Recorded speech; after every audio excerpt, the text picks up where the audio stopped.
தமிழகத்தில் வரும் ஏப்ரல் 19ஆம் தேதி ஒரே கட்டமாக மக்களவைத் தேர்தல் நடத்தப்பட உள்ள நிலையில் தேர்தல் நடத்தை விதிமுறைகளை தலைமை தேர்தல் அதிகாரி சத்யபிரதா சாஹூ வெளியிட்டுள்ளார்.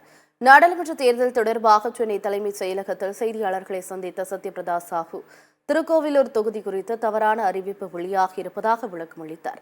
இஃப்தார் நோன்பு திறக்கும் நிகழ்ச்சிகளில் அரசியல் கட்சித் தலைவர்கள் பங்கேற்கலாம், ஆனால் வாக்கு சேகரிக்கக்கூடாது என தெரிவித்தார்.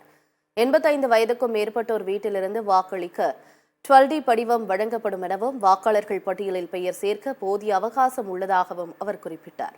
உரிய ஆவணங்கள் இன்றி விலை உயர்ந்த பொருட்கள் மற்றும் 50,000 ரூபாய்க்கு மேல் பணம் எடுத்து செல்லக்கூடாது என்று தெரிவித்தார்.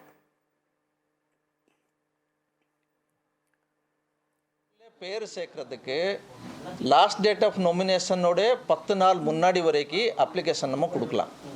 அது நாங்கள் கன்சிடரேஷன் ஜோனில் அது வாக்காளர் பட்டியலில் நம்ம சேர்க்கறதுக்கு முயற்சி செய்வோம். அதுக்கப்புறம் ஃபார்ம்ஸ் வந்தால் அது நாங்கள் அக்செப்ட் பண்ணுவோம். பட் அப்போ டைம் இருக்காது அது இன்க்ளூட் பண்ணுறதுக்கு.